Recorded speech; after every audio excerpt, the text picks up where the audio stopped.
Hello everyone and welcome to my YouTube channel. तो यार आज हम लोग बात करने वाले हैं यहाँ पे किसके बारे में, नीट के पेपर एनालिसिस के बारे में। नीट के पेपर एनालिसिस के बारे में स्पेसिफिकली मैं फिजिक्स के ऊपर बात करने वाला हूँ। ठीक, फिजिक्स का पेपर कैसा आता है आपके नीट में। सेक्शन दो होते हैं आपके पास, एक होता है सेक्शन ए, एक होता है सेक्शन बी। पहले सेक्शन में होते हैं 35 सवाल, दूसरे में होते हैं 15 सवाल, दूसरे में से आपको 10 करने होते हैं, तो कुल मिला के 45 सवाल आपको अटेम्प्ट करने होते हैं। 45 सवाल में एक सवाल सही करने पे आपको 4 नंबर मिलते हैं, गलत करने पे -1 होता है। ठीक है, तो 180 नंबर का 180 मार्क्स का आपको फिजिक्स का पेपर देखने को मिलेगा। तो how to maximise your score, इसके बारे में अपन लोग बात करेंगे, है ना। इस सेशन पे मैं लेके आया हूं आपके पास किस चैप्टर से कितने सवाल आते हैं, क्योंकि एक स्टूडेंट का माइंड सेटअप में सबसे मेन चीज क्या होती है आपके पास कि आपको कैसी रिक्वायरमेंट है किस चैप्टर से। ठीक है, तो ये एनालिसिस करना बहुत जरूरी है, इसके बिना प्रिपरेशन करना व्यर्थ है आपका, है ना। आपको आइडिया रहे बहुत ही अच्छे तरीके से, बहुत अच्छे सलीके से कि किस चैप्टर का वेटेज रिसेंट में ज्यादा है। तो आपको एक सबसे बड़ी चीज तो मेरे स्क्रीन पे क्लियर कट दिखाई दे रही होगी, वो क्या है, वो ये है यार कि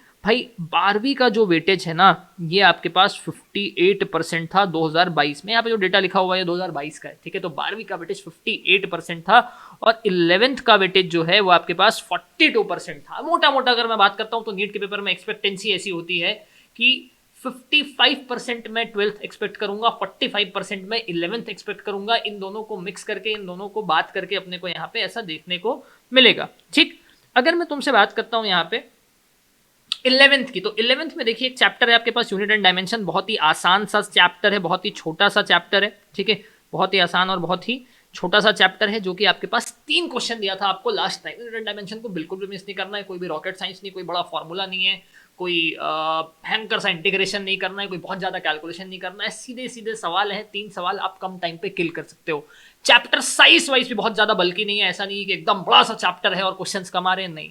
आपका पेज टू मार्क्स रेशो काफी हाई रहने वाला है आपके यूनिट एंड डायमेंशन में। तो एनी हाउ बाय हुक और क्रुक मुझे लगता है कि अगर कोई बच्चा प्रिपरेशन चालू कर रहा है तो उसका पहला चैप्टर यूनिट एंड डायमेंशन होना चाहिए फिजिक्स में आपके पास। ओके, चलिए अगले अगर मैं बात करूं वेक्टर, मैंने यहाँ पे लिख रखा है वेक्टर डायरेक्टली आपके पेपर में नहीं आया है कि भाई सोलो वेक्टर का सवाल है, लेकिन वेक्टर को आप पढ़ के जरूर जाइएगा, आपके माइंड के डायरेक्टली मैंने यहाँ पे लिख के रखा है, क्योंकि बहुत सारे अलग अलग चैप्टर्स में काम आएगा, भर भर के काम आएगा आपके पास। आपके काइनेमेटिक्स में काम आएगा, बहुत जगह मैग्नेटिक्स में काम आएगा, मतलब लिमिट नहीं है। मैं क्या क्या बोलूँ, पूरा सिलेबस ही पढ़ना पड़ जाएगा अगर मैं वेक्टर का एप्लीकेशन बोलूँ तो। ठीक है, काइनेमेटिक्स में 1D से 2 सवाल देखने को मिले थे। ठीक है, काइनेमेटिक्स में 1D से आप देख पा रहे हैं कि भाई 2 सवाल थे यहाँ पे काइनेमेटिक्स 1D में, और काइनेमेटिक्स 2D में भी यहाँ पे 1 सवाल था अपने पास। तो काइनेमेटिक्स कुल मिला के अपने को 3 सवाल देके जा रहा था। न्यूटन्स लॉ ऑफ मोशन से डायरेक्टली कोई सवाल नहीं था। अगेन यहाँ पे लिख के रखा हूँ, न्यूटन्स लॉ ऑफ मोशन को मिस करने की गलती कतई मत कीजिएगा। डायरेक्टली कोई भी सवाल नहीं था, लेकिन बहुत सारे क्वेश्चंस में उसका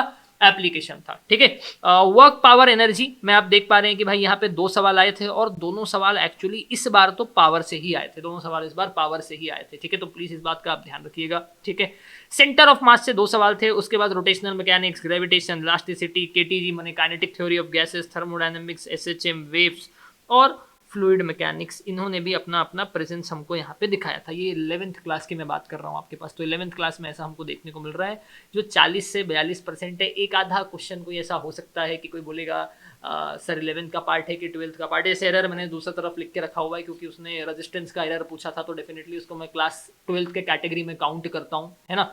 लेकिन जो हेवी वेटेज है भाई, वो हेवी वेटेज है यहाँ पे आपके पास क्लास 12th का सिलेबस। ठीक है, क्लास 12th में इलेक्ट्रोस्टैटिक्स आपको इस बार 3 सवाल दिया था। क्लास 11 को पढ़ना यहीं से स्टार्ट करना चाहिए। चार्ज वार्ज का आइडिया, बेसिक फोर्स का आइडिया, इलेक्ट्रिक फील्ड का आइडिया, सब कुछ हमको यहीं से लगता है। तो क्लास 11 को अपने को यहाँ से पढ़ना स्टार्ट करना चाहिए। इलेक्ट्रोस्टैटिक्स से 3 सवाल देखने को मिल रहे हैं। आई कैन से कि इसका वेटेज भविष्य में 2 हो सकता है, 4 होने की संभावना बहुत कम है। 3 से 2 हो सकता है। ठीक है, 3 से अगर 2 होगा तो वो एक सवाल करंट इलेक्ट्रिसिटी या कैपेसिटेंस में जुड़ेगा। कैपेसिटेंस में भी कौन सा सवाल आ रहा है, कैपेसिटेंस के चार्जिंग डिस्चार्जिंग का अगर सवाल आ रहा है, इसका मतलब क्या है कि वो कहीं ना कहीं करंट इलेक्ट्रिसिटी से रेलेवेंट है। फिर आपको थोड़ा सा केसीएल केवीएल ये सब आना चाहिए यार, सबसे इंपॉर्टेंट है ना, इसको तो फोड़ के आना ही है। वो क्या है भाई आपके पास, करंट इलेक्ट्रिसिटी। करंट इलेक्ट्रिसिटी का बहुत धमाकेदार वेटेज है। 4 सवाल आपको देखने को मिल रहे हैं। हो सकता है कि आपको 5 सवाल देखने को मिल जाए, लेकिन करंट इलेक्ट्रिसिटी का सोलो 4 सवाल आए हैं इसमें। सोलो 4 सवाल, सोलो मने सोलो 4 सवाल। सोलो 4 सवाल का समझते हैं आप, केवल करंट से। इसमें कैपेसिटर का इन्वॉल्वमेंट नहीं है, इसमें एसी सर्किट भी काउंटेड नहीं है, है ना। तो इसमें आपको 4 सवाल देखने को मिल रहे हैं। उसके बाद कैपेसिटेंस से 1 सवाल आया है। मुझे लगता है कि कहीं ना कहीं ऐसा हो सकता है कि इलेक्ट्रोस्टैटिक से एक कम होके कैपेसिटेंस में जुड़ जाए या इलेक्ट्रोस्टैटिक से एक कम होके आपका जुड़ जाए किसमें, आपका करंट इलेक्ट्रिसिटी में जुड़ जाए, ठीक है। तो इलेक्ट्रोस्टैटिक से आप दो एक्सपेक्ट कर सकते हैं, ठीक है। करंट इलेक्ट्रिसिटी आपको जरूर से पढ़ना है, बढ़िया से पढ़ना है, फंडामेंटल है बहुत सारी चीजों का।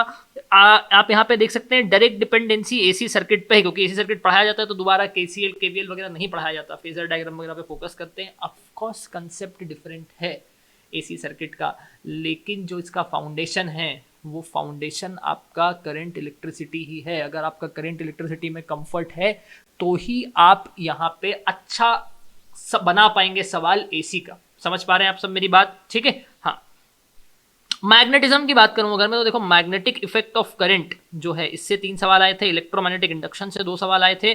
तो जो ये मैग्नेटिज्म वाला पार्ट है 3, 2 और 2, 7 सवाल, ठीक है। 7 सवाल आपको मैग्नेटिज्म से देखने को मिले थे पिछले 2022 के पेपर में। कुछ प्लस माइनस हो सकता है, कम ज्यादा हो सकता है, कोई बड़ी बात नहीं है, ठीक है।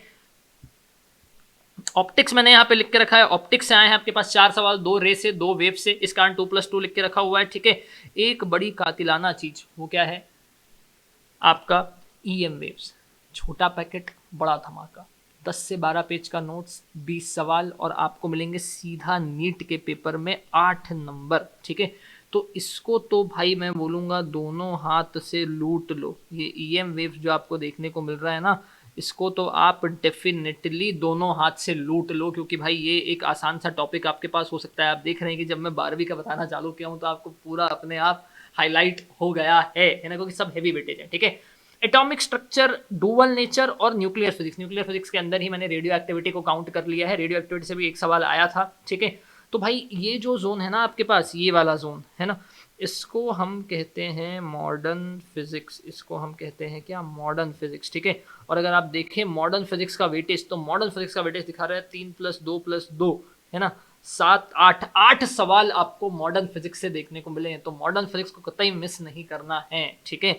और अगर मैं बात करूं आपके पास कि भाई एरर से एक सवाल है 12वीं के साइड, इसका रखा हूं क्योंकि सवाल जो था एरर का वो रेलेवेंट टू क्या बोलते हैं रेजिस्टेंस था। इसको डेफिनेटली मैं करंट में भी काउंट कर सकता हूं कि रेजिस्टेंस स्ट्रेच हुआ तो एरर कितना है, ये सब हम लोग देखते हैं, है ना, बेसिक सबको आना चाहिए ये वाला पार्ट, ठीक है।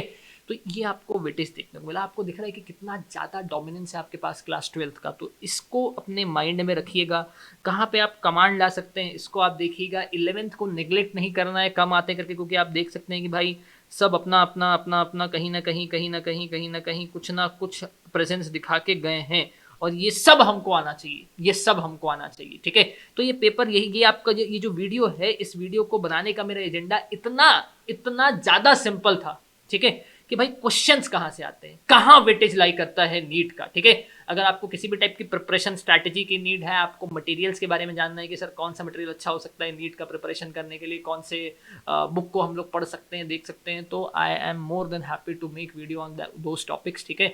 आपको नीड है किसी टॉपिक की कि सर ये टॉपिक भी एक बार बता दीजिए आप, है ना, कि भाई सर ये टॉपिक का हम कुछ जानना चाहते हैं, इसके बारे में कंसेप्ट जानना चाहते हैं, तो भी आप कॉमेंट कर सकते हैं। आपको स्ट्रैटेजी की नीड है कि सर कैसे फोड़ें आखिरी कुछ दिनों में, उसके लिए भी आई एम देयर। तो आपका कुछ भी सजेशंस है तो आप प्लीज कमेंट बॉक्स में जरूर बताइएगा।